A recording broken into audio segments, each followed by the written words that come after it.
Welcome to another session on corporate law, where we are discussing on the legislative provisions in the Companies Act number 7 of 2007. So I'm going to proceed from where we stopped last time, and we were discussing about the statutory provisions relating to the annual reports, and thereafter we touched upon the areas of balance sheet. And finally, we stopped at the inspector's report, the inspector appointed by the Registrar General of Companies to investigate on the company affairs. So from there onwards, today I will be continuing educating you all on the relevant provisions, especially in the statutory law of Sri Lanka. Now, when you look at the inspector's report,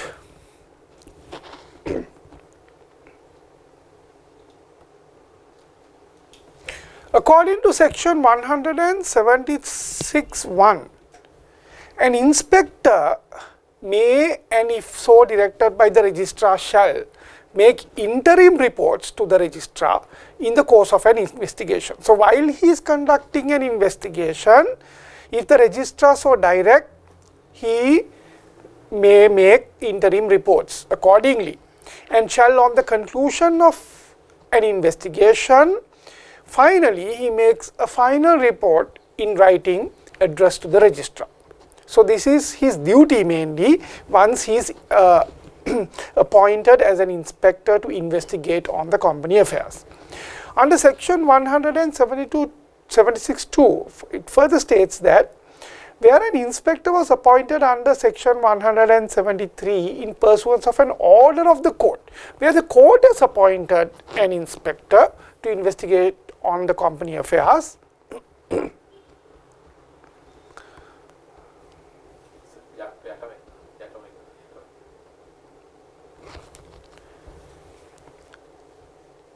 registrar shall furnish a copy of any report made by such inspector to the court. So it's registrar's duty to submit the inspector's report, a copy of the inspector's report, to the court.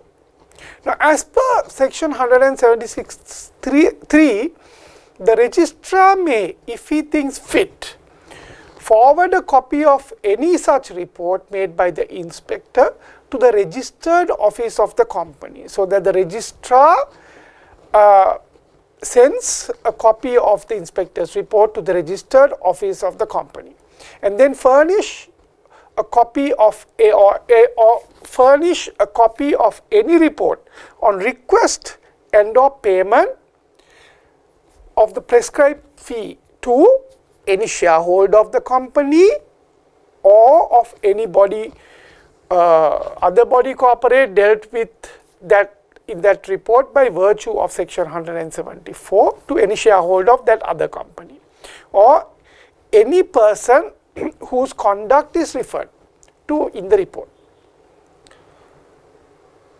So that is upon the payment of the prescribed fee that such shareholder or any person could obtain a copy of the investigation report of the inspector, or the auditors of the company or body corporate, or the applicants for the investigation who has applied for such investigation. They are also entitled to obtain a copy, but subject to the fee, or any other person whose financial interests appear to the registrar to be affected by the matters dealt with in the report, whether as a creditor of the company or body corporate or otherwise.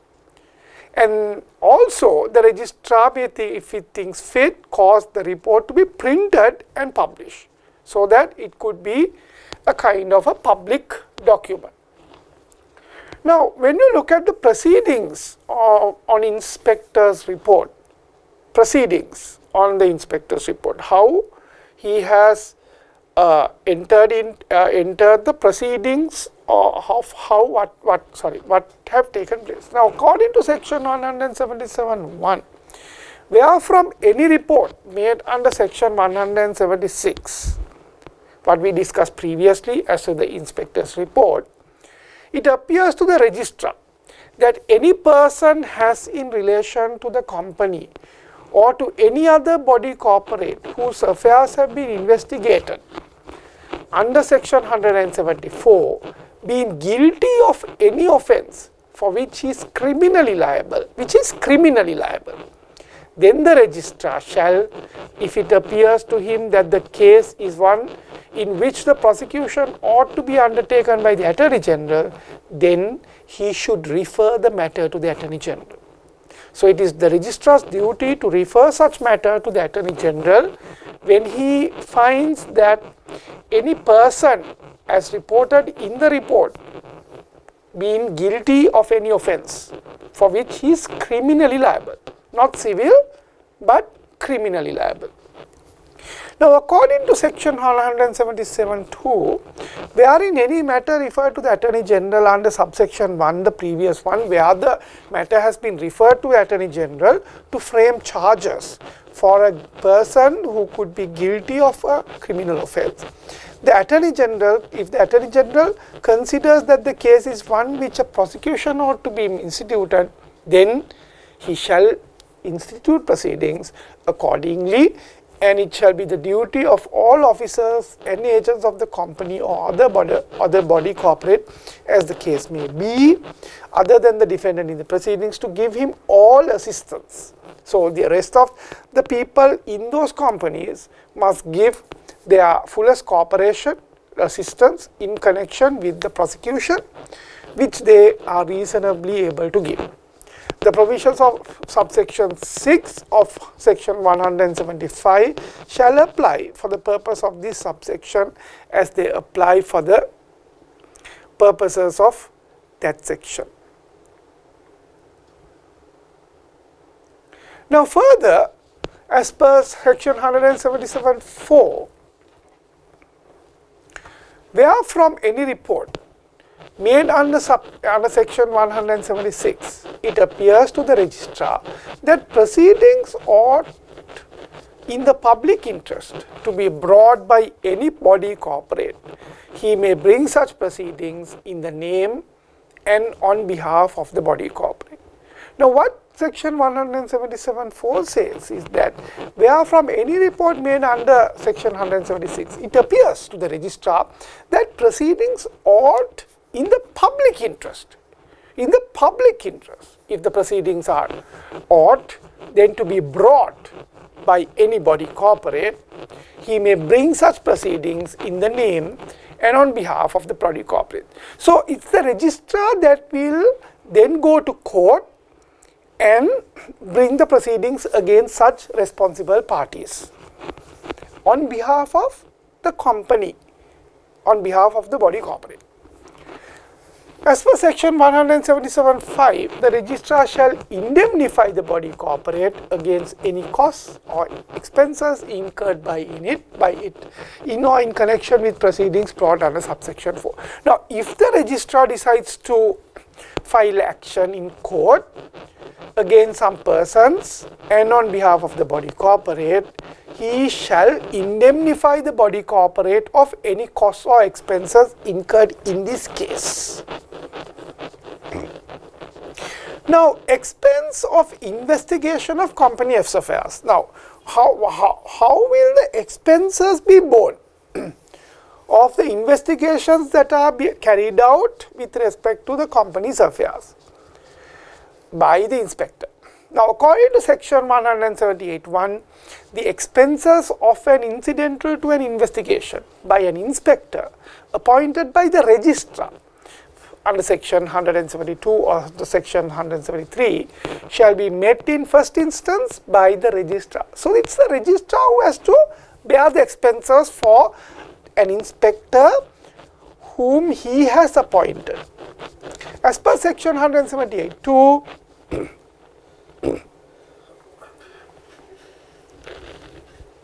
the following persons shall, to the extent specified, be liable to repay the registrar. So once the registrar has borne the expenses, now following persons shall, to the extent specified, be liable to repay the registrar. Who are they?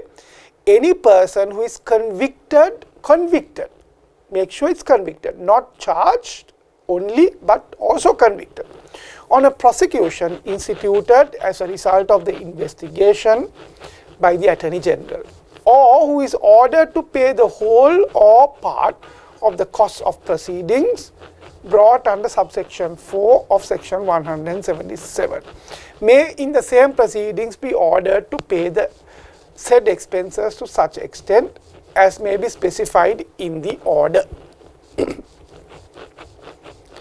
Then any body corporate in whose name proceedings are brought under subsection 4 of section 177 shall be liable to the amount of value of any sum or property recovered by it as a result of those proceedings, and the amount for which the body corporate is liable shall be a first charge on the sum or property recovered.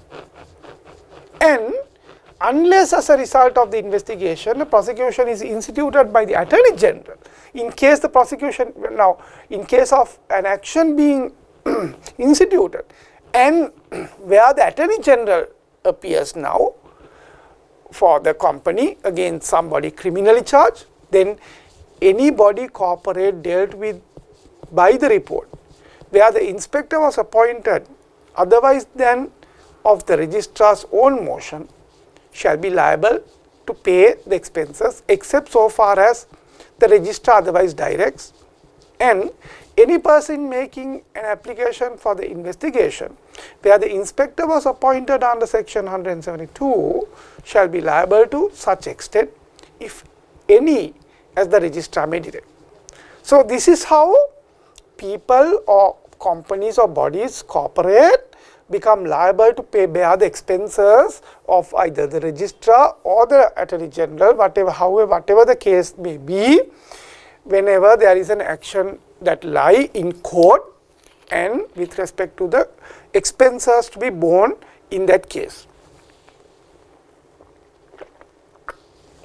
Now, as per section 178(3), the report of an inspector appointed otherwise than of the registrar's own motion, in case that whenever an inspector is appointed not by registrar but by some other person, may, if he thinks fit, if the registrar thinks fit, and shall, if the registrar so directs, include a recommendation as to the directors, if any, which the inspector thinks appropriate to be given under the provisions of paragraph C of subsection 2. So under 2C, the registrar shall direct, shall give the recommendations as to the directors as according to the inspector what he has found in the investigation. Section 178(5) further states that any liability to repay the registrar imposed by the provisions of paragraph A and B of subsection 2 shall, above what we discussed, subject to the satisfaction of the registrar's right to repayment, be a liability also to indemnify all persons against liability under the provisions of paragraph C of subsection 2, and any such liability imposed by the provisions of paragraph A shall subject to, as aforesaid, be liable also to indemnify all persons against liability under the provisions of paragraph B.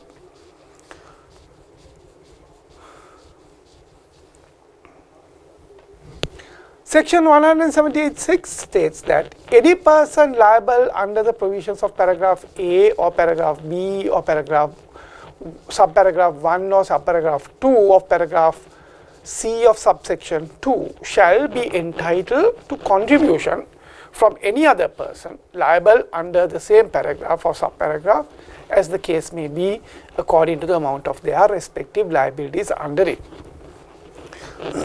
So that's about meeting the expenses incurred in such a scenario. Now let's look at the inspector's report to be evidence. Now when an inspector does a report, it could be made available as an evidence in the case. Section 179 states that a copy of any report of an inspector appointed under section 172 or section 173 to investigate on the affairs of a company shall be admissible. So the report shall be admissible in any legal proceedings as evidence. So it's a good evidence of the opinion of the inspector. Of the opinion of the inspector in relation to any matter contained in the report. So whatever that is referred to by the inspector in the report could be a good evidence in the case. Now, appointment and powers of inspectors to investigate ownership of company. Appointment and powers of inspectors to investigate ownership of company. So now let us look at the appointment and powers of inspectors to investigate ownership of company. Now according to section 181,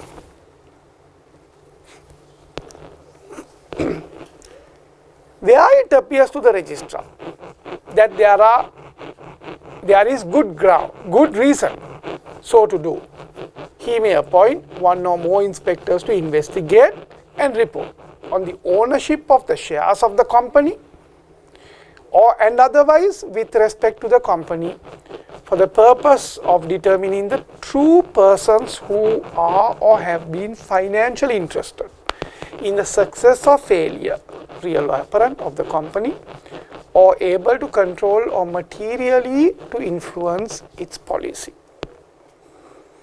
Section 180 subsection 2 further states that the appointment of an inspector under this section may define the scope of his investigation, whether as respects the matters or the period to which it is to extend or otherwise, and in particular may limit the investigation to matters connected with particular shares or debentures.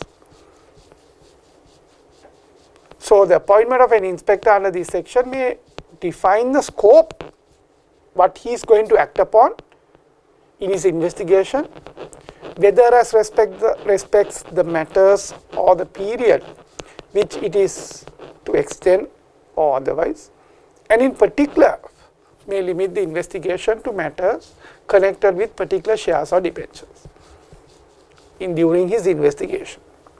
Now, as per section 183, subsection 3, subject to the terms of appointment of an inspector, his powers shall extend to the investigation of any circumstances suggesting the existence of an arrangement or understanding which, though not legally binding, is or was observed or likely to be observed in practice, and which is relevant to the purposes of his investigation. So he has wide powers in conducting himself in these investigations. Section 180 subsection 4 states that where an application for an investigation under provisions of this section with respect to particular shares or debentures of a company is made to the registrar by shareholders of the company, where an application for investigation under provisions of this section with respect to particular shares or debentures of a company is made to the registrar by shareholders of the company, and the number of applicants or amounts of the shares held by them is not less than that which is required for an application for the appointment of an inspector under subsection subparagraph B or C of subsection 1 of section 172, the registrar shall, subject to the provisions of these subsections 5 and 6, appoint an inspector to conduct such investigation. Where an inspector is appointed, his terms of appointment shall exclude any matter which the registrar is satisfied is unreasonable to investigate. So, registrar has the main power of determining the scope, but however, within the given scope, the inspector can go to other things like we discussed in section 180 subsection 4. However, section 180 subsection 5 states that the registrar shall not appoint an inspector under subsection 4 if he considers that this application is vexatious. So if the registrar is of the view that the application is vexatious, then he shall not appoint an inspector to investigate on the company affairs. According to section 180 subsection 4, where on an application under subsection 4, it appears to the registrar that the powers conferred by section 181 are sufficient for the purpose of investigating the matters which it is sought to have investigated. He may instead conduct the investigation under that section. So it is very clear that if it appears to the registrar that the powers that he has conferred are sufficient for the purpose of investigation by the inspector, the matters which it is sought to have investigated, he may instead conduct the investigation under this. He may instead. The registrar in himself may conduct the investigation under that section 100 subsection 4. Section 180 subsection 7 states that sections 174, 75 and 76 shall apply in relation to all persons who or have been or whom the inspector has reasonable cause to believe to be or have been financially interested in the success or failure or the apparent success or failure of the company or any other body corporate whose ownership is investigated with that of the company connectedly, or able to control or materially to influence its policy, including persons concerned only on behalf of others, as they apply in relation to the officers and agents of the company or of the other body corporate, as the case may be. As per section 180 subsection 9, where the registrar considers that there is good reason not to divulge any part of a report made by this section, not to divulge any part of the report made under this section, he may disclose the report under section 176 with the omission of that part. So he can omit that part and present the registrar. As per section 180 subsection 10, the expenses of an investigation made under this section shall be made by the registrar out of monies provided by Parliament for that purpose to him, to the registrar. Now, I am going to open a new topic, which is the proof and ranking of claims at liquidation. Now, this is a new area. Now, you know what is liquidation. Liquidation is where, when a company intends to go for winding up, either in any of the winding of procedures. Now, liquidation is a process which is very important, that the company would be liquidated by either voluntarily or by court under a liquidator who will do the liquidation and make the liquidation accounts. So now, when a liquidation is conducted, then the next duty of a liquidator is to rank the claims.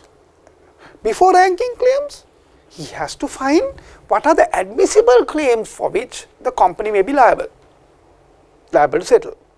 So therefore, we need to find, first of all, what are admissible claims in liquidation. What are admissible claims? Now, according to section 356 of the Companies Act, a debt or liability, present or future, a debt or liability that is presently having in the company or that may arise in the future, such as a bank loan, for example, certain or contingent. That means there is a fixed price today, or in the future it might be like vary and come as some price, some amount. Whether it is an ascertained debt or liability or a liability for damages may be admitted as claim against a company in liquidation. So now when you look at the admissible claims, what are the admissible claims? Debt or liability present or future, certain or contingent, whether it is an ascertained debt or liability or a liability for damages, where all these things may be admitted as a claim against a company in liquidation. So those are the admissible claims. Now, if you look at the claims by unsecured creditors, now there are unsecured creditors in a company where they have given debt without taking any kind of security, so they are not secured. So what are the claims of these unsecured creditors? According to section 357 subsection 1, a claim by an unsecured creditor who has given debt without any kind of security or instrument, then a claim by such an unsecured creditor against a company in a winding up shall be made in the prescribed form and shall contain full particulars of the claim and identify any documents that evidence or substantiate the claim. So such an unsecured creditor must give all these things in the prescribed form to the liquidator, so that the liquidator can take notice of such unsecured, the debt held by the company towards the unsecured creditor. Section 357 subsection 2 further states that the liquidator may require the production of a document referred to in paragraph B of subsection 1. So if such a report is given to the liquidator may require production of a document that such unsecured creditor is now relying upon, saying that there is debt held in favor of him by the company. And also B, require a claim to be verified by an affidavit. He may, or the liquidator also may ask for an affidavit to be given by such unsecured creditor as to the fact that the company owes him. According to section 357 subsection 3, the liquidator shall, as soon as practicable, either admit or reject a claim in whole or in part. So the liquidator, having received such claim from an unsecured creditor, can either admit or reject a claim in whole or in part. Either the whole thing can be rejected or accepted, or partly it can be accepted or rejected. If the liquidator subsequently considers that a claim has been wrongly admitted or rejected in whole or in part, he may revoke or amend that decision. If he subsequently considers that a claim has been wrongly admitted or rejected by the liquidator in whole or in part, then he may revoke or amend his earlier decision either to accept or reject, to admit or reject. Section 357 subsection 4 states that if a liquidator rejects a claim, in case the liquidator rejects a claim, whether in whole or in part, he shall forthwith give notice in writing of the rejection to the creditor that his claim is not admitted by the liquidator. So if the liquidator rejects a claim, and that section 357(5) states the costs of making a claim under subsection 1, that is the costs of making a claim by the unsecured creditors, or producing a document under subsection 2 as required by the liquidator, shall be met by the creditor himself, who is making the claim. As per section 357 subsection 6, every person who makes or authorizes the making of a claim under this section that is false or misleading in a material, particular knowing it to be false or misleading. So, whereas making false statements or misleading statements, or omits or authorizes the omission of from a claim under this section, omits or authorizes the omission of any matter knowing that the omission makes the claim false or misleading in a material, particular, then that person shall be guilty of an offence and be liable on a conviction to a fine not exceeding 1 million, so maximum fine is 1 million, or imprisonment for a term not exceeding 5 years, maximum punishment imprisonment period of 5 years, or both such fine and imprisonment. Now let us look at the rights and duties of secured creditors. In case of secured creditors, where the creditors have given the loan or they owe the debt from the company in a secured manner, where there is some kind of instrument entered or some kind of security being obtained from the company. So, such creditors become secured creditors, like we saw in the case of Solomon versus Solomon and Company, where Solomon was a secured creditor. So, now if you look at the rights and duties of such secured creditors, according to section 358(1), a secured creditor may seize, attach and realize, issue, execution against or appoint a receiver in respect of property subject to a charge if entitled to do so. So, such a secured creditor has the right to seize, attach and realize, issue, execution against or appoint a receiver in respect of property subject to a charge if entitled to do so. If a company property is to be disposed, he has the right to appoint a receiver and receive such property on a kind of a charge. Value the property subject to the charge in claim in the liquidation. So, he also has the right to value the property subject to the charge and claim in the liquidation. As a secured creditor for the amount of his claim up to the value of the security, and as an unsecured creditor for the balance due, if any, or surrender the charge of the liquidator for the general benefit of creditors and claim in the liquidation as an unsecured creditor for the whole debt.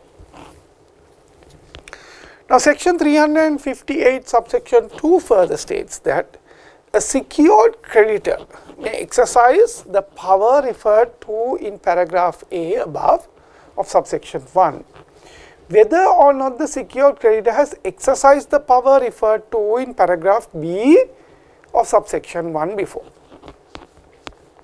According to section 358(3), a secured creditor who realizes property subject to a charge may claim as an unsecured creditor for any balance due after deducting the net amount realized. So, he may claim as an unsecured creditor for any balance due after deducting the net amount realized as a secured creditor. Shall account to the liquidator for any surplus remaining from the net amount realized after satisfaction of the debt, including interest payable in respect of that debt up to the time of its satisfaction, and after making any proper payments to the holder of any other charge over the property subject to the charge. As per section 358(3), if a secured creditor values the security and claims as a secured creditor. If the secured creditor values the security and claims as a secured creditor, the valuation and claim shall be made in the prescribed form and shall contain full particulars of the valuation and claim, contain full particulars of the charge including the date on which it was given, and indemnify any documents that substantiate the claim and the charge, and the provisions of sections 359, 360 and 362 shall apply to any claim as a secured creditor. Now, as per section 358(5), subsection 5, the liquidator may require production of any document referred to in paragraph C of subsection 4 above, and B, require a claim under subsection 4 to be verified by affidavit. Can ask for the affidavit to verify that. Section 358 subsection 6 states that where a claim is made by a secured creditor under subsection 4, the liquidator shall either accept the valuation and claim or reject the valuation and claim in whole or in part. But where a valuation and claim is rejected in whole or in part, so wise by the liquidator, the creditor may make a revised valuation and claim within 10 working days of receiving notice of such rejection by the liquidator. And the liquidator may, if subsequently considers that a valuation and claim was wrongly rejected in whole or in part, he may revoke or amend that decision. Section 358 subsection 7 states that where the liquidator accepts a valuation and claim from the secured creditor under paragraph A of subsection 6 and accepts a revised valuation or accepts a revised valuation and claim under subparagraph 1 of paragraph B subsection 6, or accepts a valuation and claim on revoking or amending a decision to reject a claim under subparagraph 2 of the paragraph B of subsection 6 that we discussed, then in those circumstances the liquidator shall, unless the secured creditor has realized the property,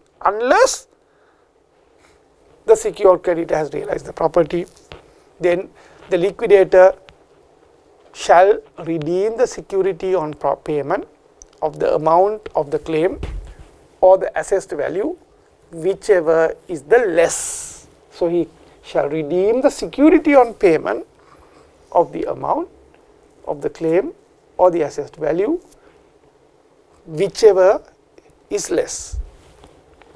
As per section 358 subsection 8, the liquidator may at any time by notice in writing require a secured creditor within 20 working days after receipt of the notice. So, liquidator requires the secured creditor within 20 working days after the receipt of the notice from the secured creditor, the liquidator, then to elect which of the powers referred to in subsection 1 the creditor wishes to exercise, which of the powers.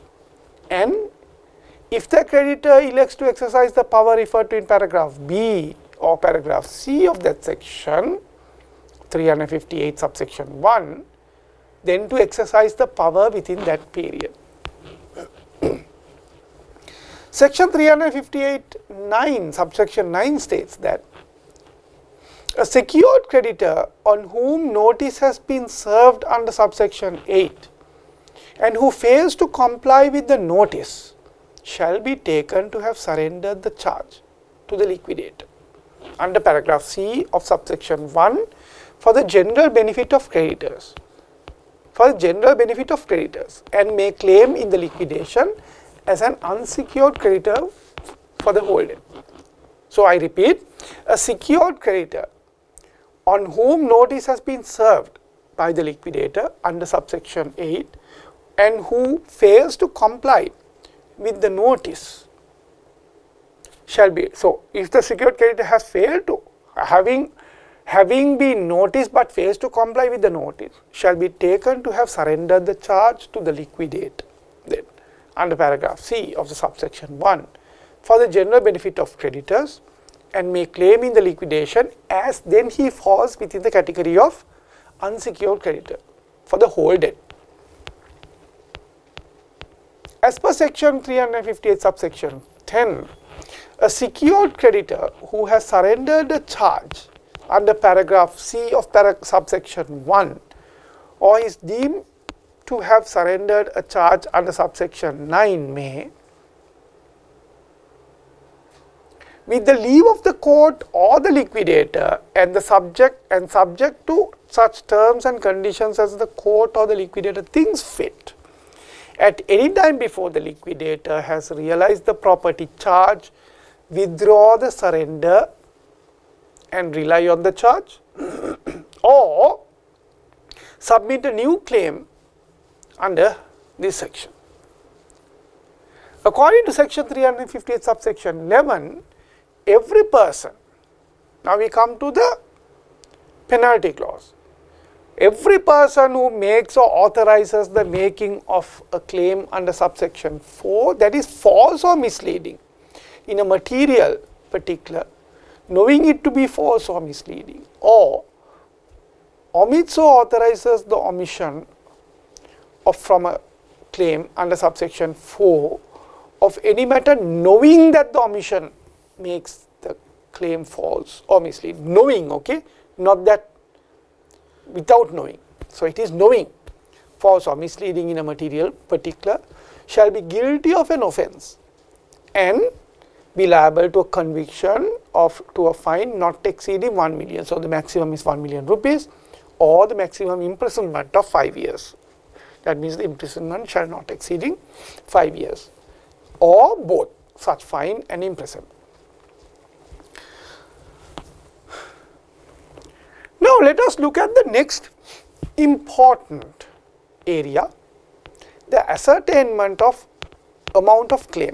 Now how to ascertain the amount of claim that the creditor has in a scenario, in a situation like this. As per section 359 subsection 1, the amount of a claim shall be ascertained as at the date of commencement of the winding up. So the amount of a claim shall be ascertained at the date of the commencement of winding up of the company.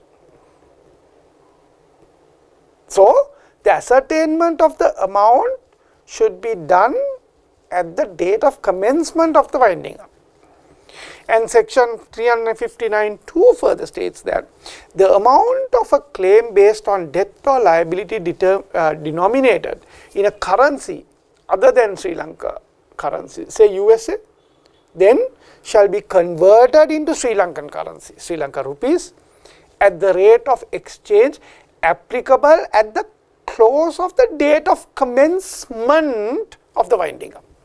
So at the date of close of at the close of the date of commencement, you know, the closing of trading of a date is simply like, say, there is a standard closing time of the market. So at that market there would be a proper USD conversion value to Sri Lanka rupees.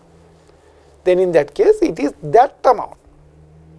If the commencement date of the winding up, say, of the company is today, then the currency, the foreign currency should be converted at the time of the closing of the Sri Lankan market here, today. Now, claim not of an ascertained amount. If the claim cannot be ascertained, what will happen then? According to section 360 subsection 1, if a claim is subject to a contingency going on, or is for damages, or if for some other reason the amount of the claim is not certain,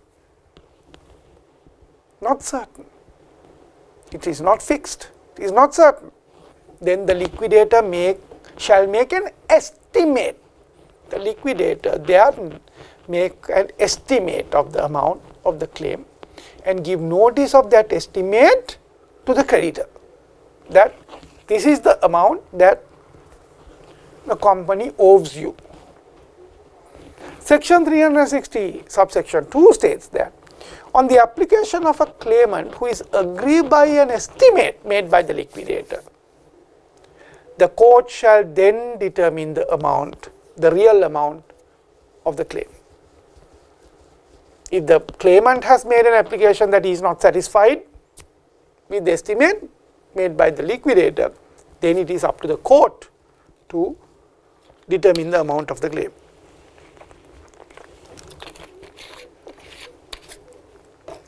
Claims relating to debts payable after commencement of winding. Now let us look at what would happen to claims relating to debts payable after the commencement of the winding up, where the liquidator can set off the claims coming either by the secured creditors or unsecured creditors or whatever.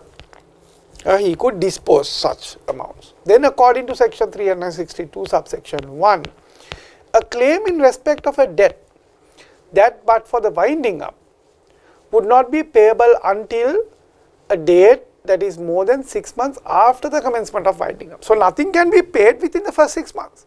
It is only after the first 6 months from the commencement of the winding up that any payment can be made.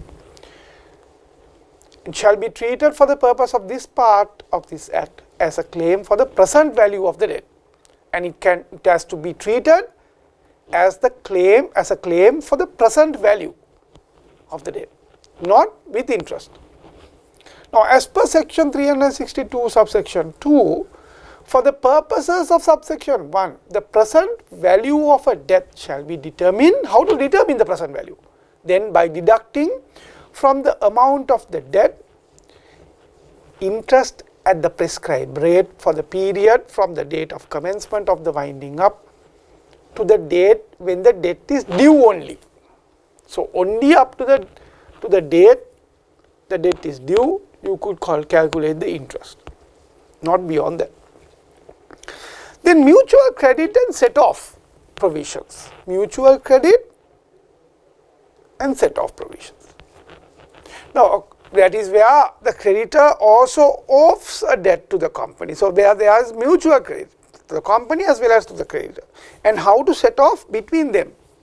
According to section 363(1), where there have been mutual credits or mutual debts or other mutual dealings between a company and a person, like a creditor or a debtor, whatever, who seeks or but for the operation of this section would seek to have a claim admitted in the winding up of the company.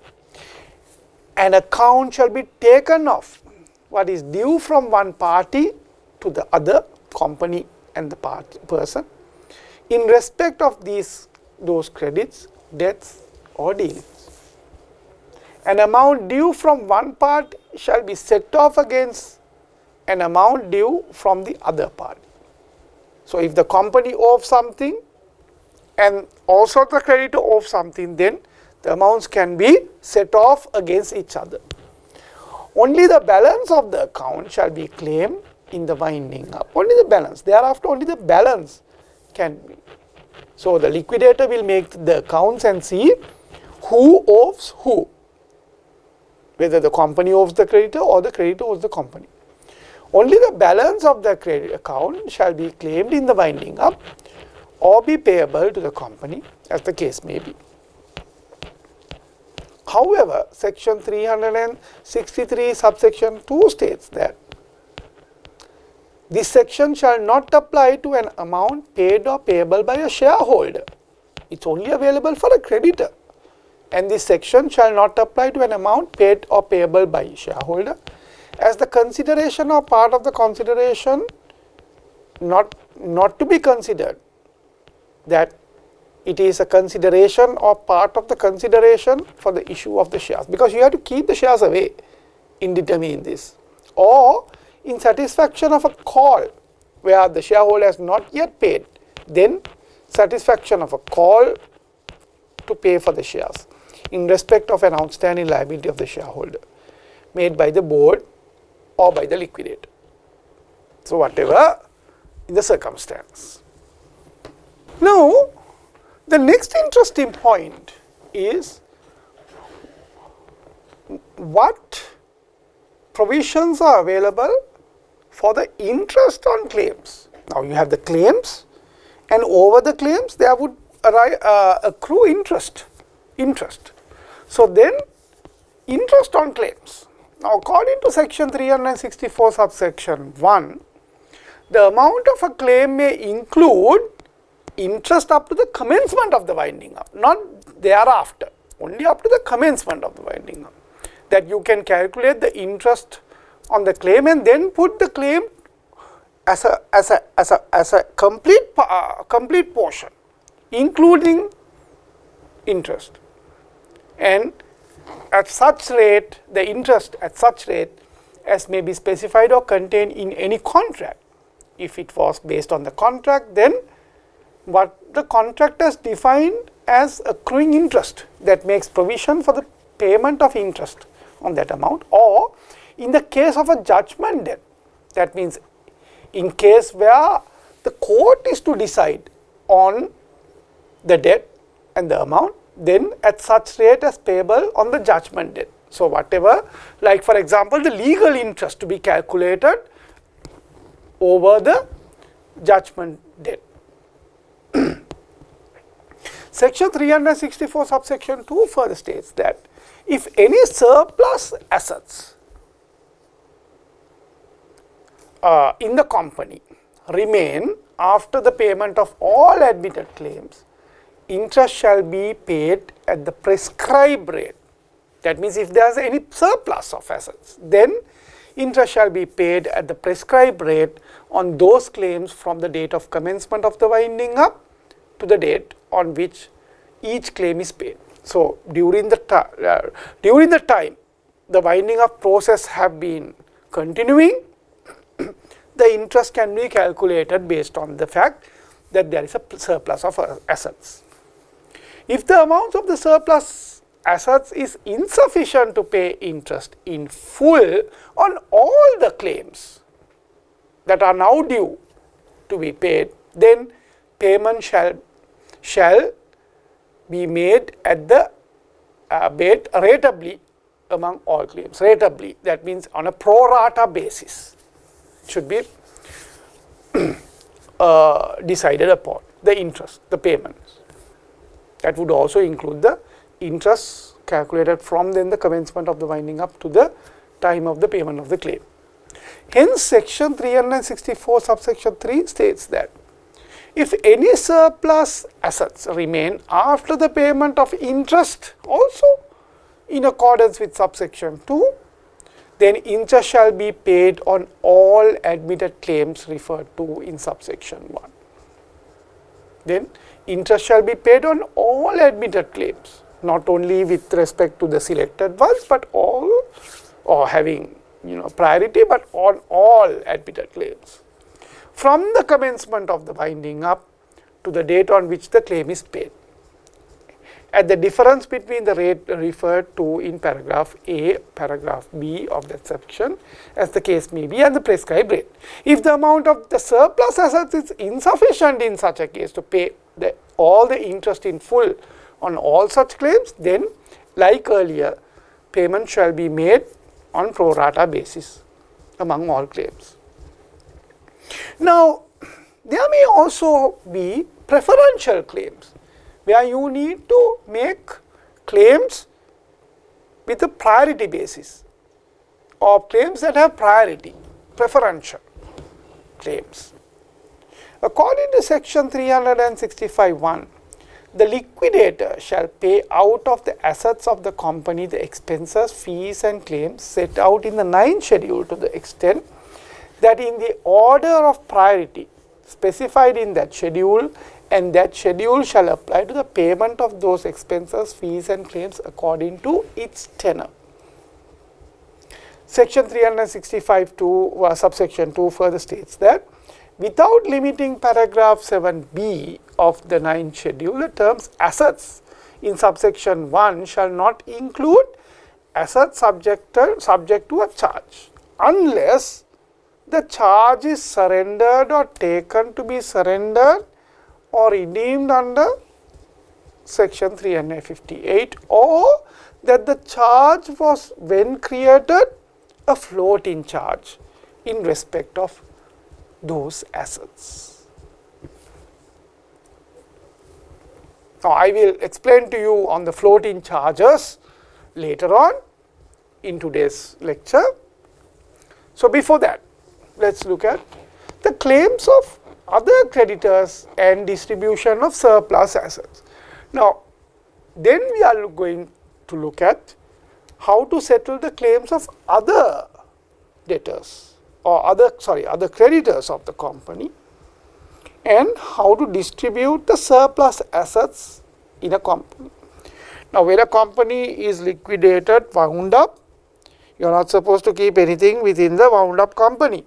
Everything has to be given away, distributed. If there is a profit or something, it should be given to the shareholders ratably. Now, according to section 366 subsection 1, after paying preferential claims in accordance with section 365, the liquidator shall apply the assets of the company in satisfaction of all other claims. So, firstly the preferential claims, then the rest should be to settle all other claims. As per section 362 subsection 2, the claims referred to in subsection 1 shall rank equally. So, whatever the other claims shall rank equally among themselves and shall be paid in full unless the assets are insufficient to meet them, in which case payment shall be paid ratably among all claims, that means on pro rata basis. According to section 366(3), where before the commencement of the winding up, a creditor agrees to accept a lower priority in respect of a debt, lower priority. If the creditor agrees to accept a lower priority in respect of a debt than that which it would otherwise have under this section, then in that case, if the creditor so wishes, nothing in this section shall prevent the agreement from having effect according to its terms, that such creditor who agrees to such accepting a lower priority can have such a lower priority, and the matter can be considered by the liquidator so. Now, as per section 366 subsection 4, subject to subsection 364, after paying the claims referred to in subsection 1, the liquidator shall distribute the company's surplus assets. So, whatever that is remaining after settling all the claims, all the creditors and everything, then there is if there is a surplus asset, then the liquidator must distribute the company's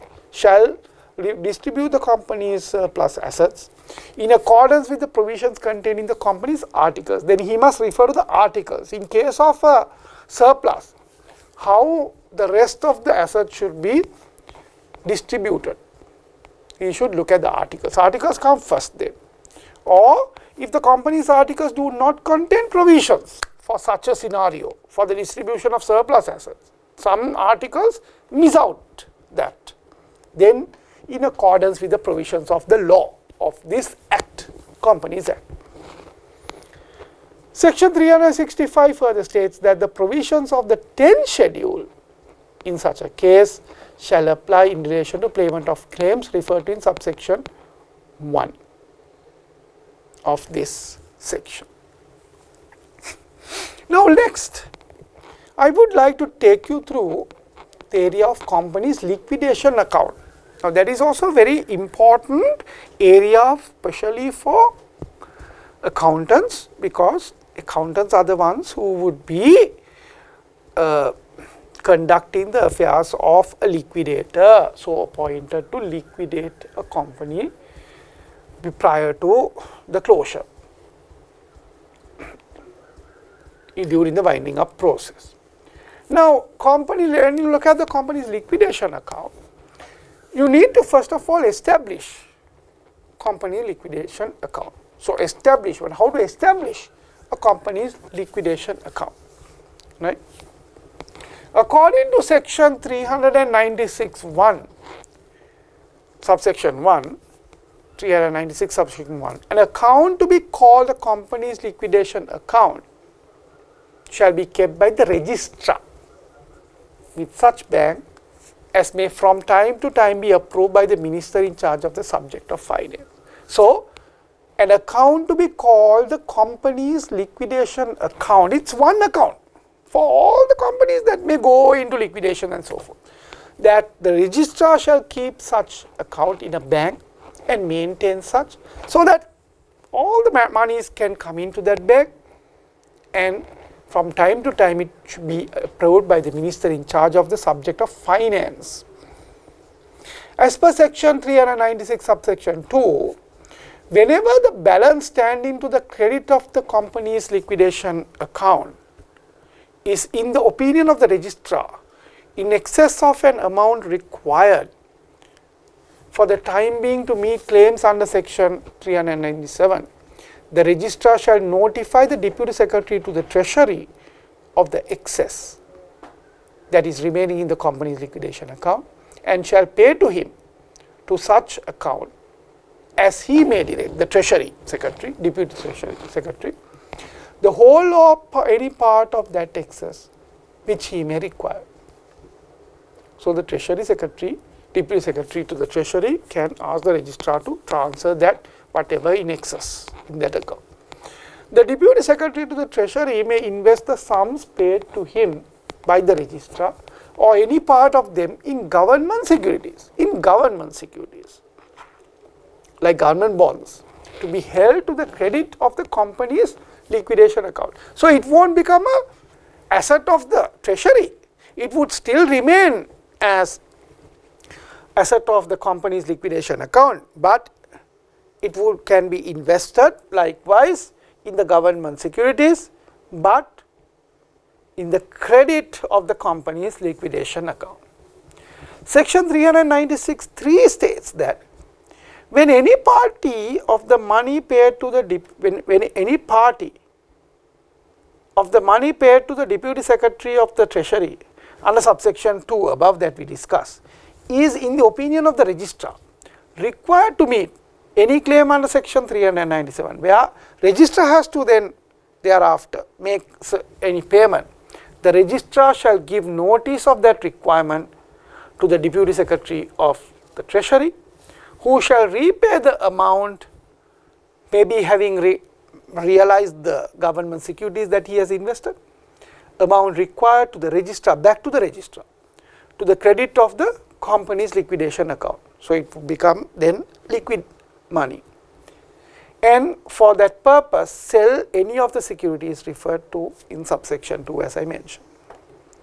Section 396 subsection 4 further states that the dividends or investments made under this section, like having put or having obtained government securities, the treasury will accrue some kind of dividends out of that, or any other interest from that investments. Dividends on investments made under this section shall be paid into the, again, those dividends and profits should also be to the credit of the company's liquidation account. So, it won't become a part of the treasury money, because this is a separate area, but however, the treasury has the power to maintain and certain that excess amount, not to keep it with the registrar, but registrar's account, but can take it out and invest in the government securities. And then the interest accrued or dividends accrued should also be in the credit of the company's liquidation account. Then payments into and out of company's liquidation account. Now, let us look at how the payments that are either going out of the company's liquidation account or coming into the company's liquidation account may be handled. Now, according to section 397 subsection 1, money representing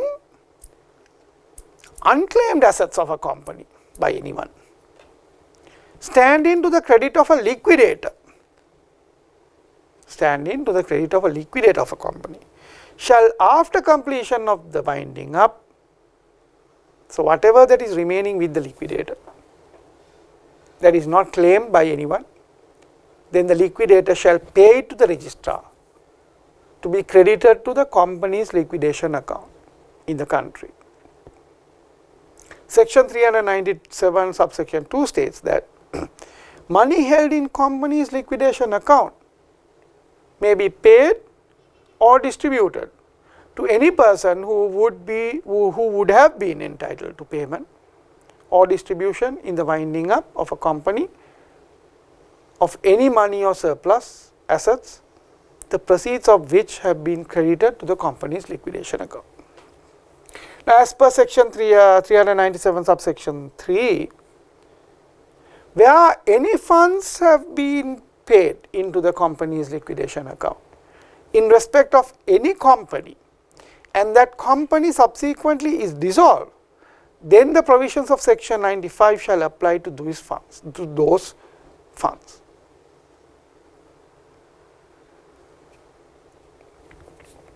So, now let us look at another area which is important in the company's corporate law, the corporate sector, the floating charges. The floating charges. And under that, we have to first realize what is this floating charge. So, granting of floating charge. Now, according to section 427 subsection 1, a company may grant a charge to which this part of this act applies. In this act referred to as floating charge. Now, a company may grant a charge over the whole or any part of the property and undertaking of the company for the purpose of securing a debt or any other obligation incurred or be incurred by the company or any other person. So, a company may grant a charge, what is referred to as a floating charge, over the whole or any part of the property and undertaking of the company for the purpose of securing a debt or any other obligation incurred or to be incurred by the company or any other person.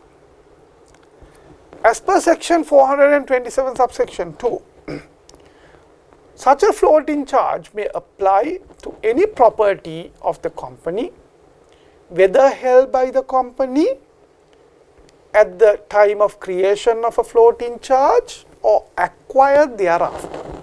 So, floating charge may apply to any property of the company, whether held by the company at the time of creation of the floating charge or acquired thereafter, including movable and immovable property, or on uncalled capital or circulating assets, including cash, stock in trade, raw materials, books, book debts and other receivables. So, floating charge may apply to any of these things. Section 427 subsection 3 further states that a floating charge created under this part of this act shall, notwithstanding the provisions contained in any other law, have effect as a security over the property of the company. The floating charge have effect as a security over the property of the company to which it is expressed to apply in the manner and to extent specified in this part. subject however to the provisions of registration of documents ordinance where applicable and subject to section 103 of the Mortgage Act. Now let us look at the instrument creating floating charge. Instrument creating floating charge.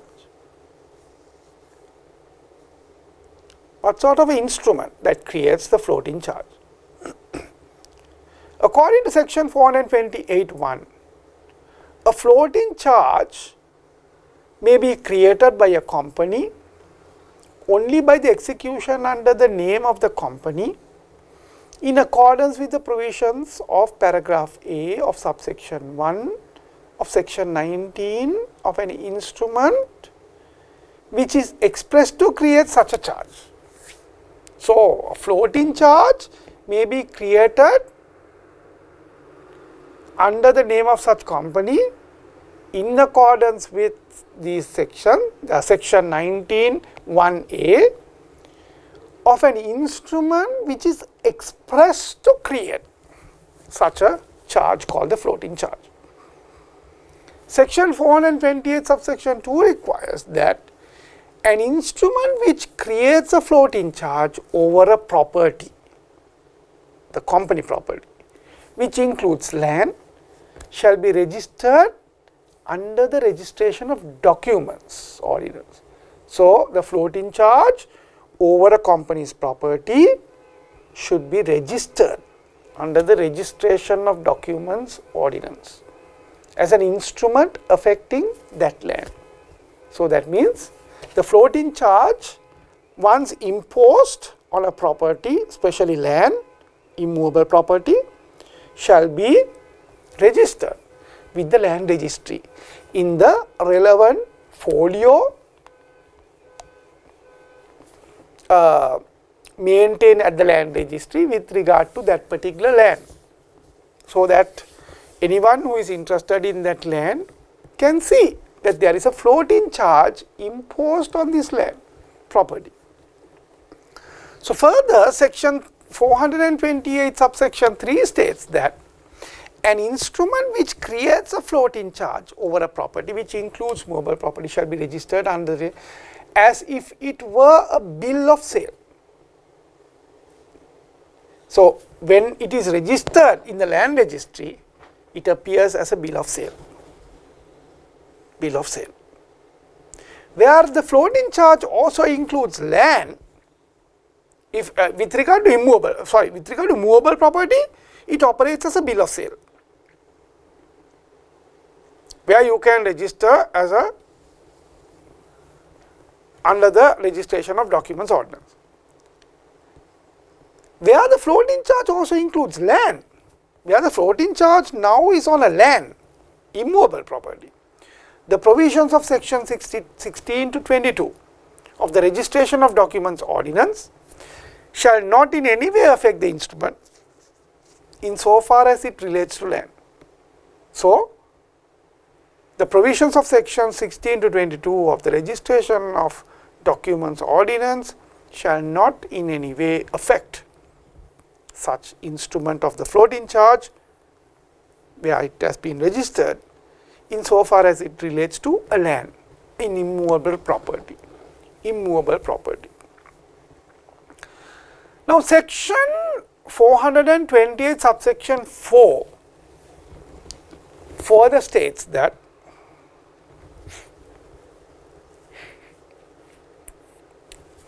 provisions of section 17 and 20 of the registration of documents ordinance shall apply in relation to a floating charge, as if registration of that floating charge under chapter 4 of that ordinance in the district in which the registered office of the company is situated, and under part 6 of this act where registration under chapter 4 of that ordinance in every district in Sri Lanka, in every district shall apply in relation to floating charge in every district in Sri Lanka. However, as stated in section 428 subsection 5, for the avoidance of doubt, nothing in this section 63 of the Mortgage Act shall apply to or in relation to any instrument creating a floating charge. Provisions of instrument creating floating charge. Provisions of instrument creating floating charge. Now, according to section 429(1), the term specified in the 11th schedule to the Companies Act, the 11th schedule, shall be implied in terms of every instrument which creates a floating charge. So, the term specified in the 11th schedule operate as implied terms of every instrument which creates a floating charge. So, if when there is a floating charge being created, 11th schedule, the terms that are in the 11th schedule, which I am going to discuss later, are so implied, so that the floating charge is bound to follow such terms, except to the extent that the terms of any such instrument expressly exclude or are inconsistent with those implied terms, except to the extent that the terms of any such instrument expressly exclude, that the floating charge instrument expressly exclude the application or reference of 11th schedule terms as implied terms, or are inconsistent or are inconsistent with those implied terms. Section 429(2) subsection 2 states that an instrument creating a floating charge,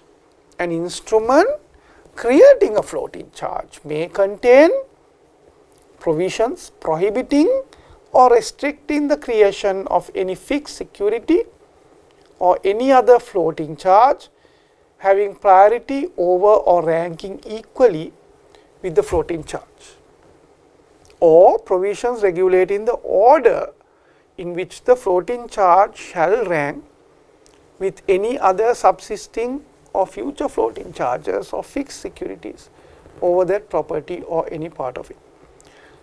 So, this section says that an instrument creating a floating charge may contain provisions prohibiting or restricting the creation of any fixed security or any other floating charge having priority over or ranking equally with the floating charge, or provisions regulating the order in which the floating charge shall rank with any other subsisting or future floating charges or fixed securities over that property or any part of it.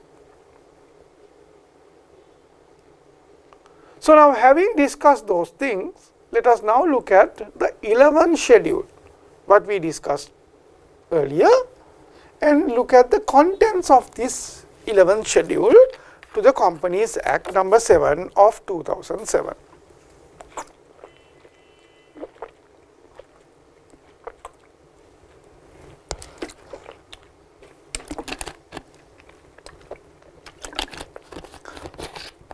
Number 1, the company shall not sell or otherwise dispose of the property comprised in the floating charge. It is prohibited. Referred to in this schedule as the secured property, because when there is a floating charge imposed in the company property, it is a secured property. So, other than in normal course of business, the company shall not sell or otherwise dispose of the property comprised in this floating charge. It can only be sold in normal course of business of the company, not otherwise. If it is not important to be sold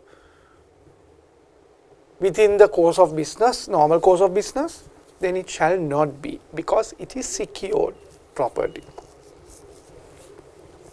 The floating charge shall be security for the payment of all sums owing by the company to the grantee from time to time.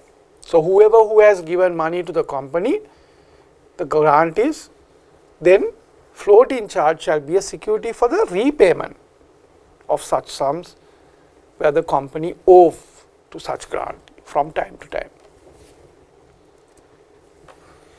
The following charge and the instrument creating it shall remain in full force and effect and shall be the floating charge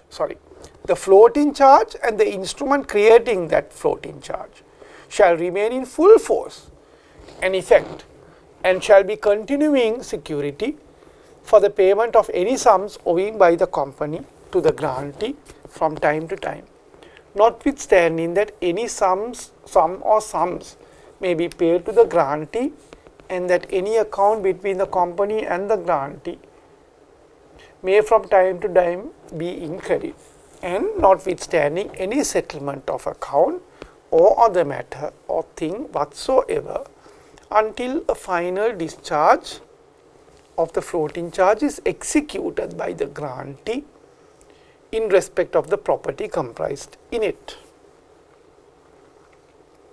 So, this area clarifies further on the provisions of floating charge. The company undertakes to duly and punctually comply with all laws binding on it, duly and punctually perform and comply with the terms of all agreements between the company and the grantee, pay or discharge on or before the due date all its liabilities, debts, outgoings, expenses and obligations of a monetary nature, including rents, taxes, insurance premiums and other outgoings in respect of the secured property, comply with all obligations, duties and restrictions binding on the company, whether arising from contract or otherwise, including all leases, subleases, agreements to lease, tenancy agreements or licenses in respect of the secured property, keep all its assets in good order, repair and condition and maintain, service, renew or replace assets essential to its business in accordance with good commercial practice. So, you see the burden that the company has with regard to the properties over which there are floating charges. Obtain, keep current and not dispose of or allow to lapse any authorizations which are now or may become required or commercially advantageous for the conduct of its business and comply with all conditions and stipulations in those authorizations. Insure and keep insured such parts of the secured property as shall for the time being be of an insurable nature against loss or damage by fire, accident, theft, malicious damage, flood and earthquake. Duly pay the premiums payable in respect of all such insurances.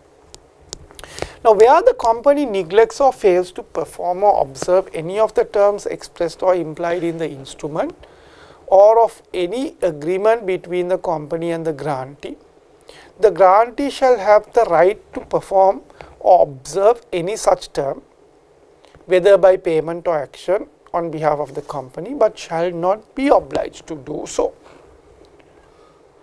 All costs, expenses and charges paid or incurred by the grantee under this paragraph shall be added to and shall form part of the money secured by the form part of the monies secured by the floating charge.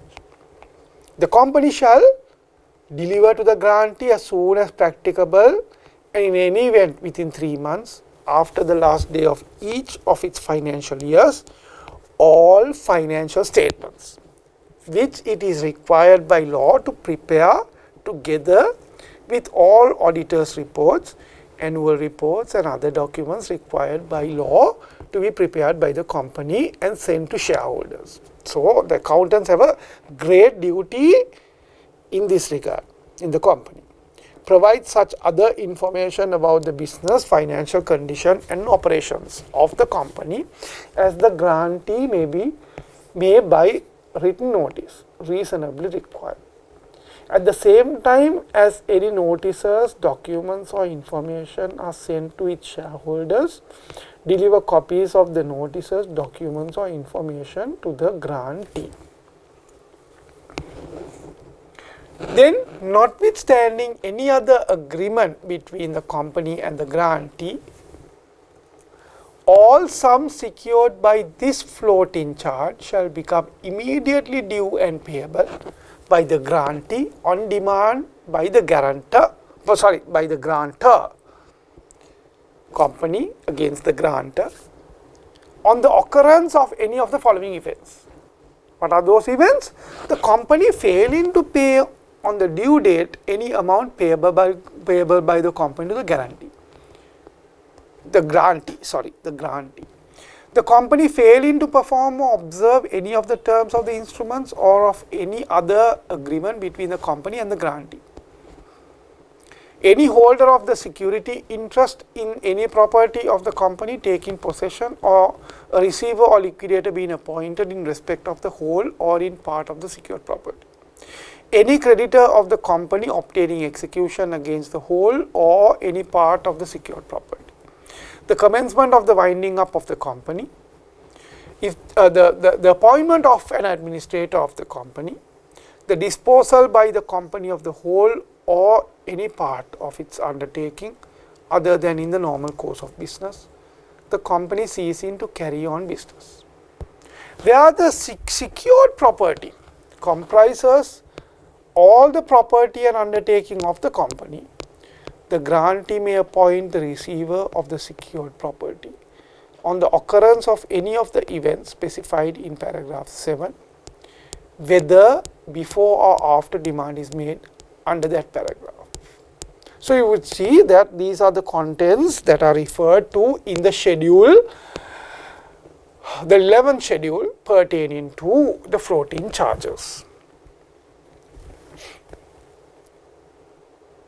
Now, dealing with property subject to floating charge before attachment is the next area that I would like to touch upon. Dealing with property subject to floating charge before attachment. Now, how to deal with property that are subject to floating charge before attachment is done? Section 430 subsection 1 states that subject to the terms of the instrument under which it is created, the creation of a floating charge in respect of any property shall not affect the ability of the company to deal with that property in the normal course of business. Now, what does it say? Subject to the terms of the instrument under which it is created, the floating charge, the creation of a floating charge in respect of any property shall not affect the ability of the company to deal with that property in the normal course of business. As I told previously, that the company in its normal course of business can deal with that property. There is no problem that there is a floating charge being imposed. But however, if it is not within the normal course of businesses, floating charge will prohibit the disposition of such property. Section 430 subsection 2 further states that where any property of a company is subject to a floating charge, where any property of a company is subject to a floating charge which has not attached to that property. There is a floating charge, but which has not attached to that property, and the company has sold or disposed of that property, then any person who receives that property from the company shall be liable to account to the person entitled to the benefit of the floating charge. This is like a trust being imposed. So, when a third party purchases, the trust continues to exist. So, the floating charge for the value of the property will remain even when it goes to the hands of a third party, in the circumstances set out in subsection 3 or subsection 4. Now, what the subsection 3 says there is according to section 430 subsection 3, a person may be liable to account for the value of property received by that person under subsection 2 if that property was subjected to a floating charge. If the sale or disposal of the property did not take place in the normal course of the company's business, and that person knew or by reason of his relationship with the company ought to have known that the sale or disposal did not take place in the normal course of business of the company's business. So, which means that that third party was conscious of the fact that he obtained the property that was subject to a floating charge, not during the normal or not within the normal course of the company's business. Section 430 subsection 4 states that a person may be liable to account for the value of property received. Now, subsection 4 is also an exception, where we saw in section 430 subsection 2, and here it says that a person may be liable to account for the value of property received by that person from the company under subsection 2 if the sale or disposal of the property is a breach of the instrument creating the floating charge. So, he was conscious, and that person knew or by reason of his relationship with the company ought to have known of the terms of the instrument and circumstances giving rise to a breach of those terms. So, in such a situation, that third party will not have a good title to the property, because anyway he is liable to account for the value of the property received from the company because of the existence of a floating charge on that property.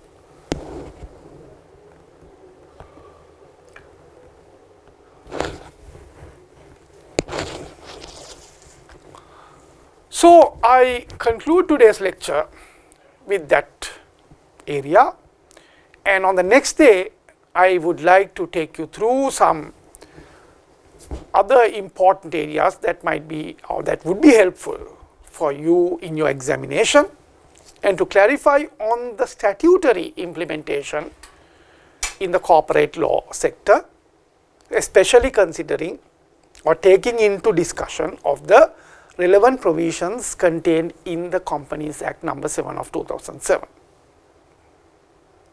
So, let us meet up on the next day in the lecture of corporate law presented by the Chartered Institute of Accountants. Thank you very much.